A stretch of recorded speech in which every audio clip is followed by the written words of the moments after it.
Tomorrow's the day that I step into the meta black. There's 4 strangers that I'm going to roll today, not including myself. I might take on some things by myself with 1 stranger, but I don't know if that would be necessary or worth the risk. I'll say this: there's no such thing as a bad ability. I joke and I play when I roll an ability that I don't really like that, but I can assure you that the way I run games, and this is going to be run not only with a Game Master emulator, but this is all in my head, stream of thought, and how I would like for things to, how I see things from my perspective. And then from my perspective, there's a lot of value in the most minute of details, the most mundane abilities.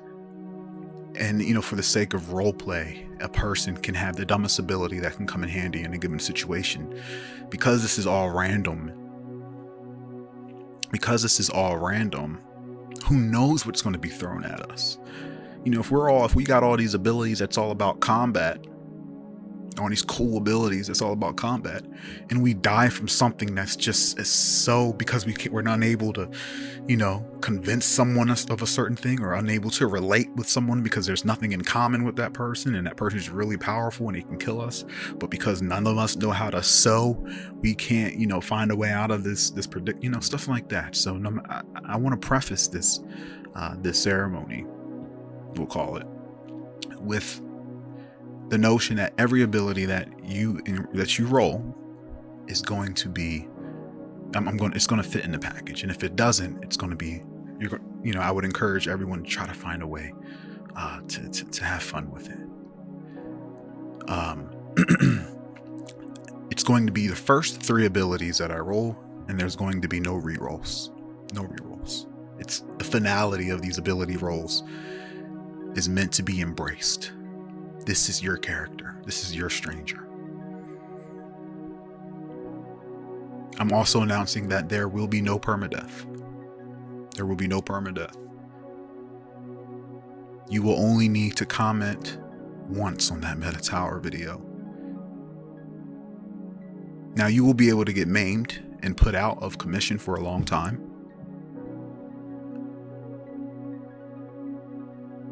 But I think that also contributes to the need for other strangers. The more people we have maimed, the more people and the more ways we'll need to make sure those people are nursed back to health and back up on their feet. There's going to be many opportunities to roleplay at home, in base, in the tower. So even if you are injured, you still will be able to participate in the roleplay events. So I'm doing away with permadeath. That is a design choice. And it also, full circle back to the abilities. It's not all about abilities. So people with bad abilities and maybe they end up dying because they were inadequate, don't worry about your character being destroyed completely. But you can get maimed. So my first stranger, my stranger, I'm not going to use a nickname. In fact, I'm going to refer to people. The nickname is more of a your true name, your true stranger's name. I will be referring to these strangers, these players, as their player names. So when we are in chat, I can see and start to associate the players that I see in chat with their stranger. You are your stranger. My stranger's motivation is surviving death and overcoming odds. Their personality: adrenaline seeker, chance taker, reasonably reckless. I'm hoping for something. Really anything that I roll, I should be able to, attach to a motivation and personality like that. I should be able to make something fun of it. So let's see what we get. Empathy.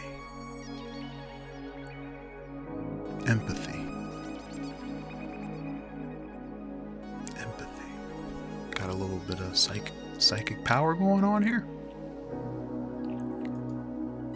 Weaponsmithing. Weaponsmithing. Weaponsmithing. Salvage. I'm a salvager. Ooh, okay.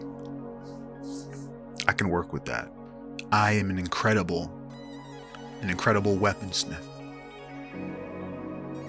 So much so that I can salvage almost anything and turn it into something, a formidable weapon.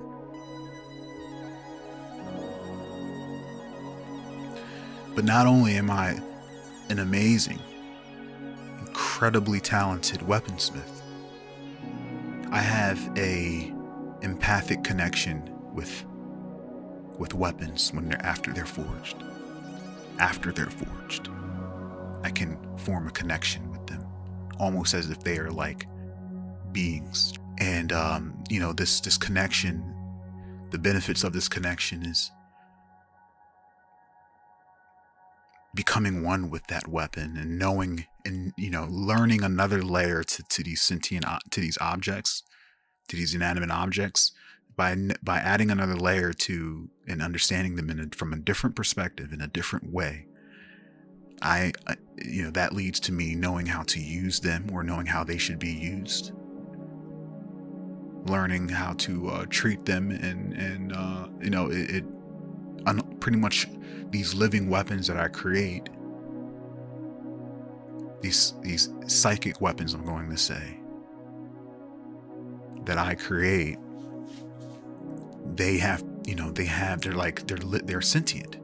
They have feelings. They have personalities. I'm kind of teetering on, is that something I bestow into these weapons, or did they always have it and I just have that knowledge of it? I'm on a fence. I'm going to ask, is this something that I bestow, or is it something that already exists in the meta black? And I'm able to tap into it with my empathy. Is this something that already exists in the meta black? I'm going to say 50-50. Exceptional, yes. All right.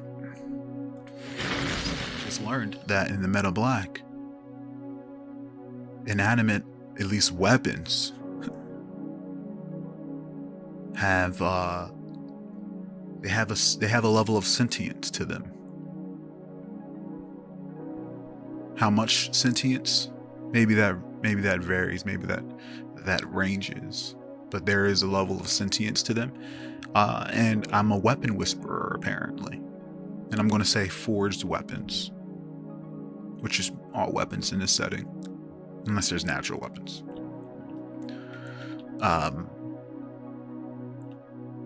But especially the ones that I forge, I have a deeper connection with. And I imagine that could come with great benefits. Giving a weapon away would be like giving a puppy away. It could be great for everyone. Just make sure you treat it right. So let me think about this. Empathy, weaponsmithing, salvaging.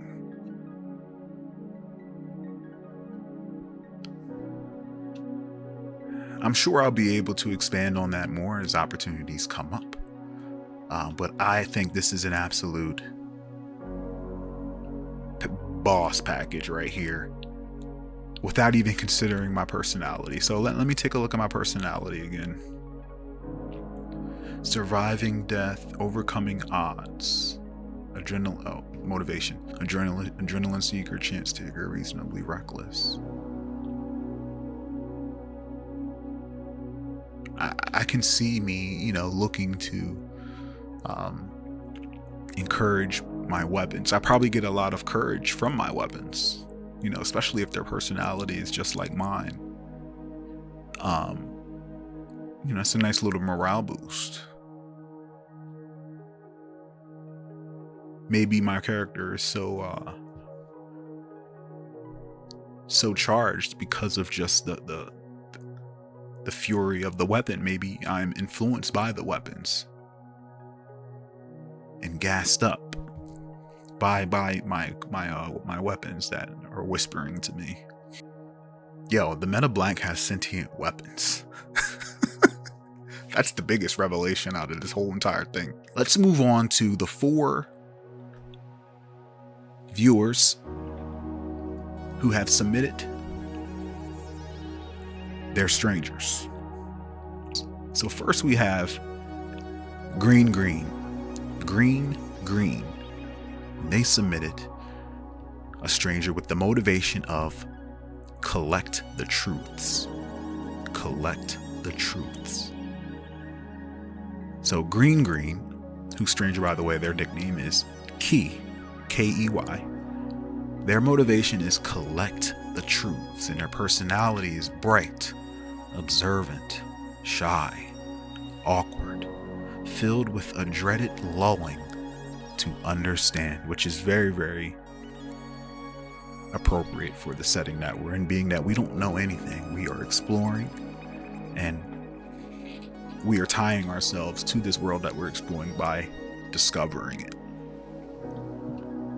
Every discovery you make might help you understand who your character is, who other characters are.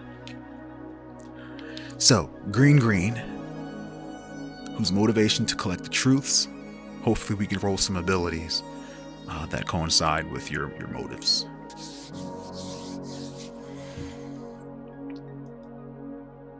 Taunting.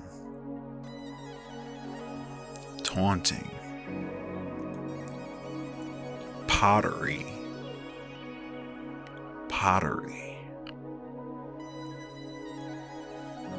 Rope use. Taunting, pottery, rope use. Now, how can we twist that into something awesome? Green is observant. They're shy. So they prefer to watch from afar, stay back, no confrontation, but dread a longing to understand. When I think of rope use and what we know of rope use, combined with pottery, combined with, what was the other one? Taunting.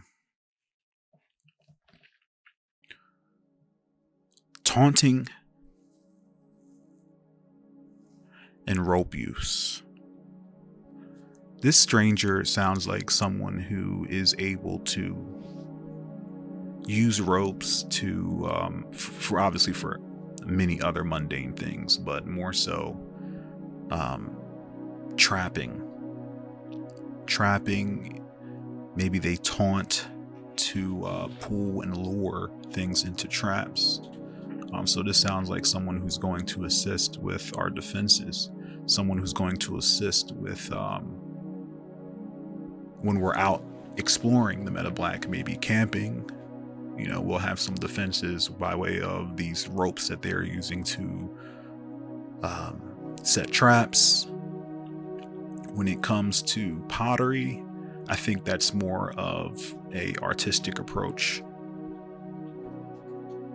Maybe, you know, to better the home base, to better the meta tower. I even was thinking about maybe this person was really good with pottery to the point where they can just build many things out of clay materials, not just bowls, not just, you know, all kinds of ceramics, all kinds of sculpting. You know, with a ability like pottery, that's that, and everything under the umbrella of pottery that can kind of cross over into many other types of things. When you think about rope use, again, with improving the meta tower, we would make use of ropes. So whether that is suspending traps, suspending equipment, suspending food, using ropes and pulleys for weapons and catapults and so on and so forth. That's a very technical skill that can see lots of different types of usage, especially when combined. I think there's going to be a lot of synergy with other people's skills and what they're bringing to the table with their creative skills. But rope use absolutely is going to come in handy. Pottery, I think, is more going to be a role-playing thing. And taunting ties into the rope use and the trapping, you know. When I think of the character who is seeking the truth, I think it would be cool if this person was if this person maybe had a hobby of pottery or sculptures and sculpting, and sculpting what inspires this person, what inspires the stranger, sculpting every truth that they learn. Collect the truths. There's going to be something in this world that this stranger is looking to collect, and somehow that's going to tie to the pottery aspect. I like the idea of there being something that they're collecting and storing in pottery, and maybe this pottery or whatever's being stored in, we can benefit from that somehow, or maybe it's just a way to preserve something. Whatever it is, it's going to be tied to knowledge and wisdom. Maybe this person collects artifacts. Maybe that's why they use rope so much, because they're a tomb raider. They're a tomb raider. And they have an interest in sculptures and pottery. So on the flip side, maybe it's not them always creating, but also them searching for artifacts that are sculptures. There is some sort of sculpture in the meta black. These different sculptures that are known for a certain thing. And this person starts collecting them. So taunting, pottery, rope use, combine that, this person is some sort of artifact collector. So back to this, the truths that they are looking to collect.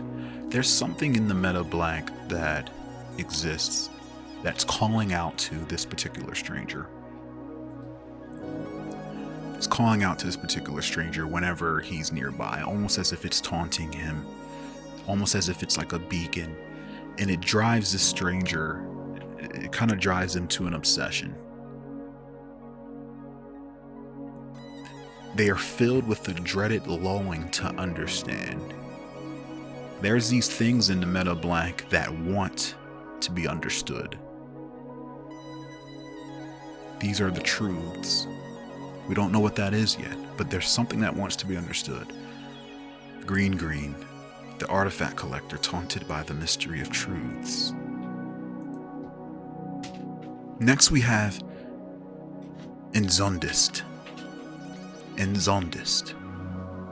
Nickname, How. Enzondist's nickname is How, their motivation to become complete and return to the source.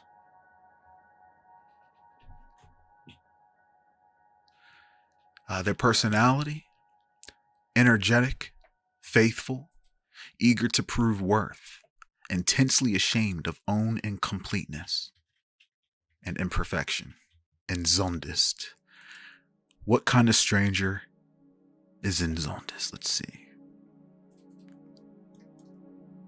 Unarmed combat.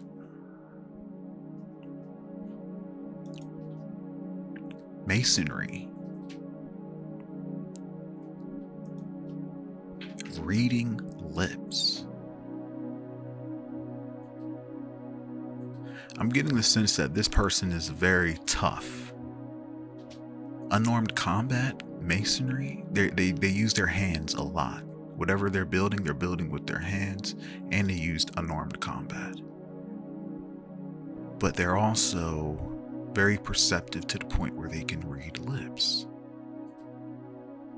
They're like some sort of fighter monk with really, really great vision, with really, really high passive awareness. There's a special perception. I'm picturing a really calm. Well, we know what this person. Let me see. I'm picturing a person in like martial arts, like light gear, very calm. Well, no, not very calm. They're energetic, faithful, eager to prove worth, intensely ashamed of own incompleteness and imperfection. I feel like this is a stranger who, because of their shame, their own incompleteness, they are always looking to build, with their hands. And complete and reinforce. So this is a stranger who's going to be able to contribute to the home base, the meta tower. This is a person who's going to create and build. This is a person who is also, with those same hands, going to be a fist and defend.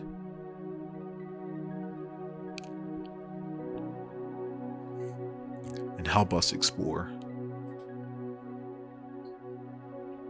Now, the reading lips, to me, I interpret that as they're very perceptive and good communicators.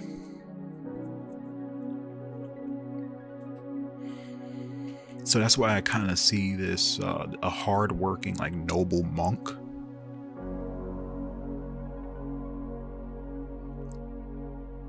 who wants to contribute and build. Is a great communicator, diplomatic, because they use those social cues, those physical social cues when they're reading your lips. You're reading your face as well. And of course they are a great fighter. And Zundist. Next up, we have Original Cotent. Original Cotent. Their stranger's nickname, Silvervein.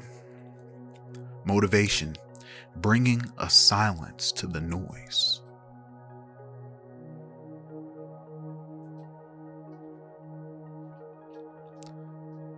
Personality, introspection, reflection, philosophical, dark humor that lends to deeper truths.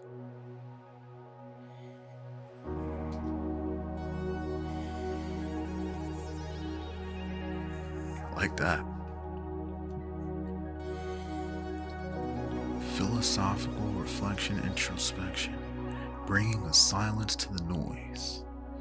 I just love how vague that is. It's perfect for the setting because that can be, that can be interpreted literally as well.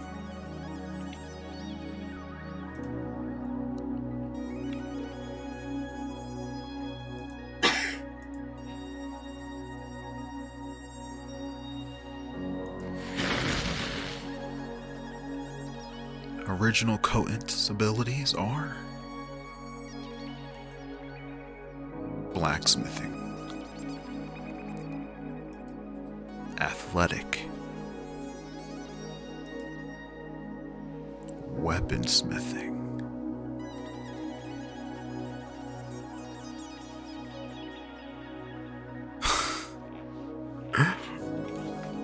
so I'm going to interpret, obviously blacksmithing is across the board, right? So he's going to be really good at weaponsmithing. I would even say probably a little bit better. We're going to double up the weaponsmithing. So he would go from high to exceptional, but he can also make other things. His weaponsmithing is going to be exceptional. My my dude with weaponsmithing was only high, so he's actually more talented for whatever reason. Compounded because it's compounded on blacksmithing, and very athletic.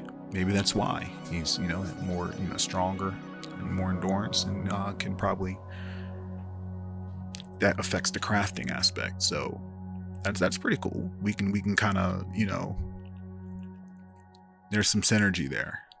We should be good on our equipment. Blacksmithing, athletic, and I feel like there could be a little rivalry there as well, which should be fun.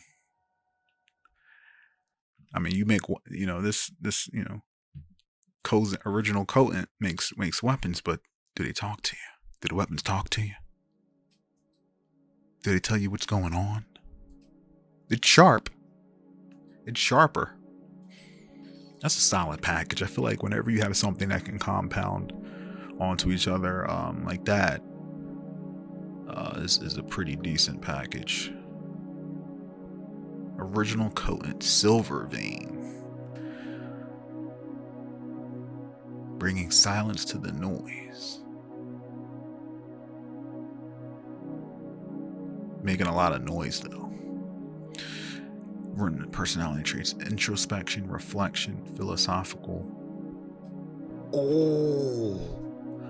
So original Cotent is good at weaponsmithing and blacksmithing, right? But he wants to bring silence to the noise. Now, I joke because as a weaponsmith, you're going to make noise.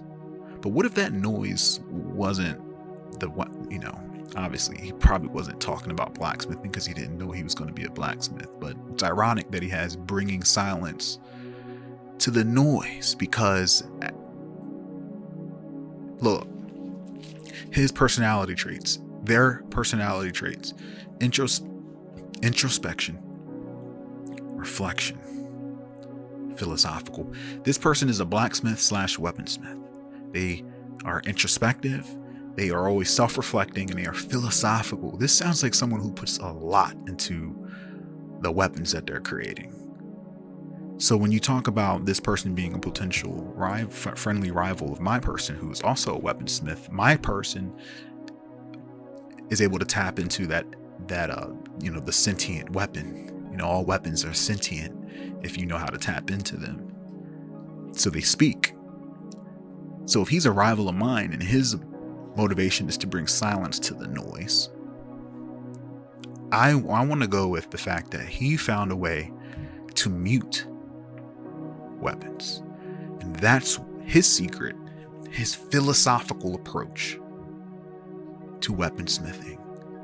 And he has dark humor that lends to deeper truths. So he probably has a funny joke somewhere about why he likes to silence weapons, which is really dark when you think about it. If we discover that in this setting, we just discovered that in this setting, all weapons have some sentience to them, kind of like plants, maybe a little more than that. We're going to say that on the side of his trade, he's discovered how to tap into his smithing in a different method, not bringing out the empathy of the weapons like my stranger, but silencing them. And maybe that makes them better in a different way. So he's probably motivated to bring that potential out of weapons by performing that, something he might see as a service, if not to the weapon, to the person who's wielding it. And maybe one of his motivations is to find that most legendary weapon, forge that legendary weapon, and silence it, make it stronger, take out the emotion, take out the feeling, so it's just brute, raw swordsmanship. I don't know. We'll let the player play with that. Silver Vein. Then we have Ace the DM. Ace the DM, with their stranger nicknamed Tarnish. Ace the DM's motivation is creation, craftsmanship, the desire to create something that will put life in them. Their magnum opus. We have some creators that, all right, so far that's something that we all have in, well, some of us have in common. If not the ability to create, the motivation to. Their personality, inquisitive, critical, measured, and a bit cowardly. While they have great ambitions, they also tend to be a bit risk averse. Critical of themselves and others, they have high expectations for the world and their own greatness. Rise to the occasion, you say? Must it not rise to me? Am I not occasion enough? A curious individual with a hunger for information and knowledge of all brands, somewhat of a know-it-all / gossip type. Read something somewhere once about this, has nothing to do with this, but the principle may be the same. Oh, and let me tell you, the farmer's wife that wrote the book took him for all he was worth with this one. A bigger mouth than he's got achievements, but still carefully ambitious. He knows when he's ought to shut his mouth and keep it going under promise, over deliver. Let's figure out what your abilities are. First aid. Yes, we have a healer. Weather sense. Languages. First aid, weather sense, languages. So I'm getting the feeling that this person has some kind of connection with nature, an intelligent connection in terms of not only do they know languages and are experienced with languages, this is derived from the language of weather. The weather has its language. He can read the skies and anticipate what weather is coming, what the weather is saying. When the weather speaks, it's more so telling you what's getting ready to happen or why it's moving the way it's moving. Talking to the, to the heavens, to the rains, to the clouds, to the lightning, so on and so forth. Kind of a shamanistic skill, if you think about it. Which kind of leads me to first aid. I feel like the first aid is going to be a very natural first aid, similar to the relationship with this audible relationship that this stranger has with nature and the weather. He kind of shares that nature. He shares that relationship as well with nature in terms of being able to provide healing for himself and others. Creation, craftsmanship, the desire to create something that will put life in them. Now, when he says put life in them, he's talking about himself. So he pulls inspiration and happiness from being able to create something. So he wants to create. What can he create? He can create obviously different kinds of medical aids, but I'm also liking the idea of creating a language. I feel like this stranger knows how to create languages and is capable of creating languages and maybe spreading influence. No different than how a religion can be taught. This person teaches languages to maybe civilizations that we encounter. He can learn, share languages, teach the language of the weather. That could be a benefit to him and us. Gives us something to leverage. That kind of knowledge could be very helpful to us, to a tribe, a small civilization. So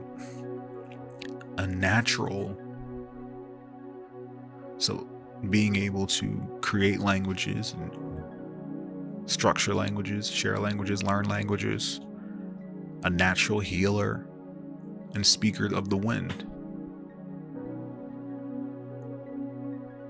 You're giving life, you're bringing life to yourself by creating something that's bringing life to others. That's the best kind of inspiration that he could get. He says it himself.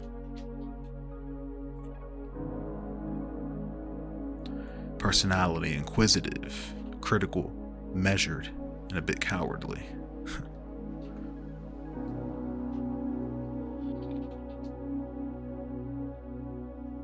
So Ace the DM, creator of languages, communicates with the weather, and provides natural aid.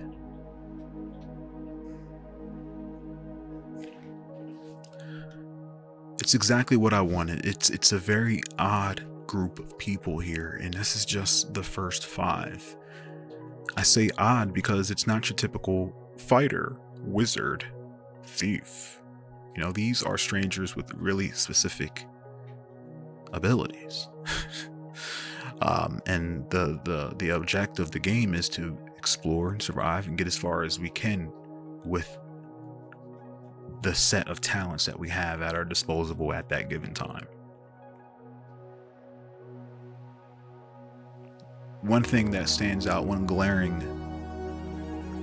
advantage that stands out to me is, one, we have 2 crafters, weapon equipment crafters. So we're good on equipment, or should be, and will be.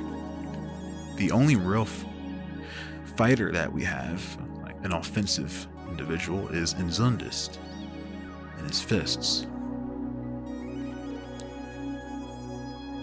Now, none of us are, fancy swordsmen, but that doesn't mean we don't have weapons. So I'm not worried about being out-armed. I think this is a good starting group, especially if they were all present. But at minimum, as a adrenaline-seeking, chance-taking, reasonably reckless stranger of mine, I should be fine. I should have a nice polished, sharp blade. At minimum. We'll see how it goes.